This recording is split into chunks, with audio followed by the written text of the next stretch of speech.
When we got close to Oswiecim, the town that Auschwitz is in, the highway became parallel to a set of train tracks. Our bus leader began to tell some stories and facts about Auschwitz. But I could not pay attention. My eyes were glaring at this train track. Hundreds of thousands of people spent the last minutes of their lives riding on the tracks next to me. As we got close to the center of Oswiecim and closer to Auschwitz, there were home after home, business after business, lining the streets. People conducting normal daily life within a few hundred feet of the most deadly, systematic extermination camp in the history of humankind. What will become of all the memories? Are they to scatter with the dust in the breeze?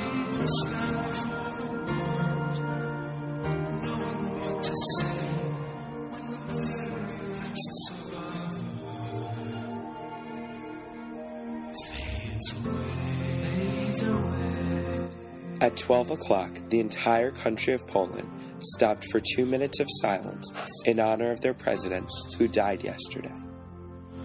I really found it hard to mourn for 2 full minutes over the loss of one man while I was standing past the barbed wire of Auschwitz. Over 11 million people perished during the Holocaust. If only 1 minute was given to each brother, sister, mother, father, aunt, uncle, friend that died, the world would be silent for more than 22 years.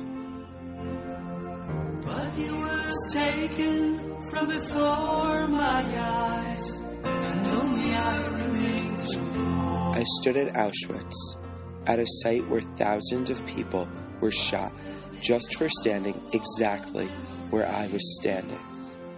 Only 70 years ago, I would have been handed a death sentence by entering this camp.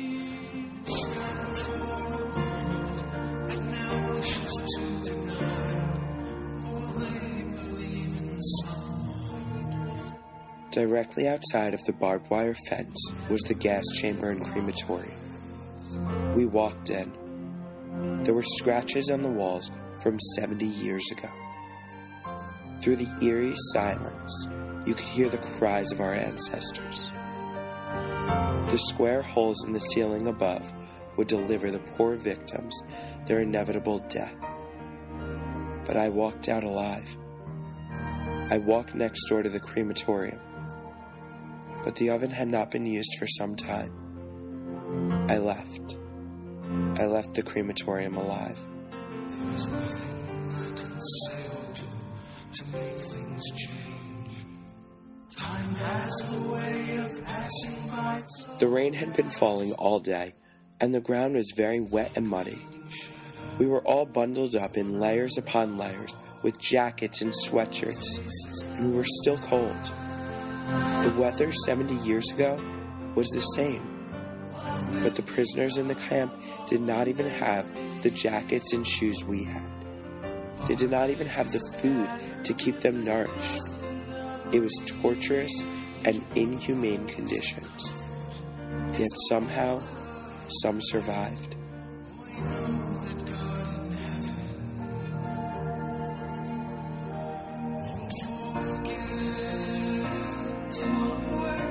We went to a pile of rubbles. This wasn't just any pile, though. We stood in front of a gas chamber. It was a pile of rubble because at the end of the war, when the Nazis were burning the buildings and trying to destroy their evidence, they bombed this gas chamber as well. They were so ashamed of the atrocities that occurred here. I saw the destroyed metal pipes that produced gas to kill over 1 million of my ancestors. I saw the crematorium where their lifeless bodies were incinerated. I saw it, and I cried. I saw it, and I was hurt.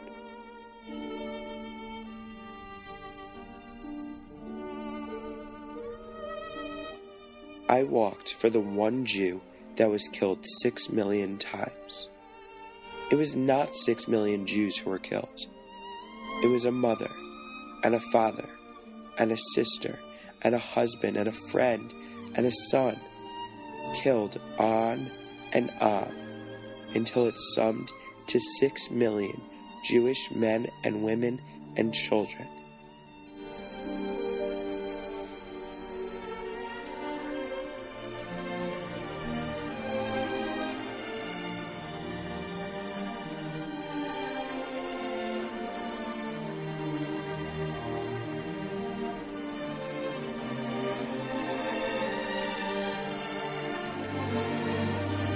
Treblinka, too, had not a single barrack, not a single place to sleep, except for the earth. Treblinka, too, was simply a death camp. The average lifespan for a Jew in Treblinka was 2 hours. This camp was constructed to be the most efficient and inhumane way of ending a human being's existence, to destroy the memories of them and their history.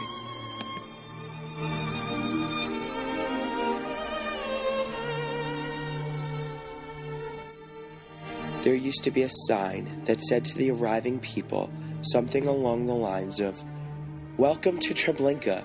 This will be a holding camp that you will stay a short while you're transported to a labor camp." People were instructed to check their baggage.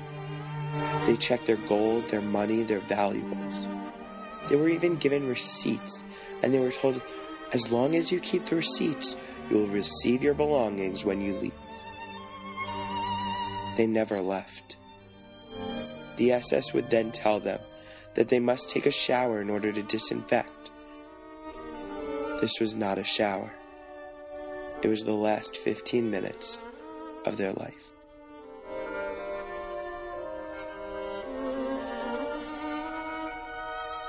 In the camp stand 17,000 rocks, each with their own personality, their own story, some engraved and some not, rocks of all different sizes.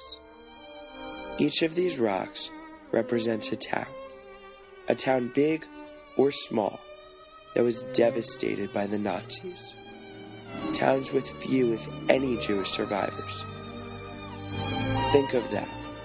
17,000 rocks, serving as the only headstones on the mass grave beneath me.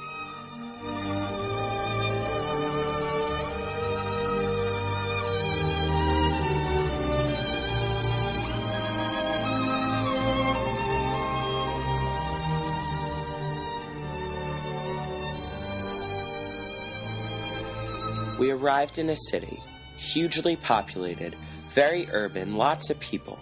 We took a main road, less than a mile outside of the hustle and bustle of the town, right near Lublin, and saw Majdanek, a huge opening, hills and buildings, and death and horror. All of this right in a city. Someone's home was less than 500 feet behind a gas chamber.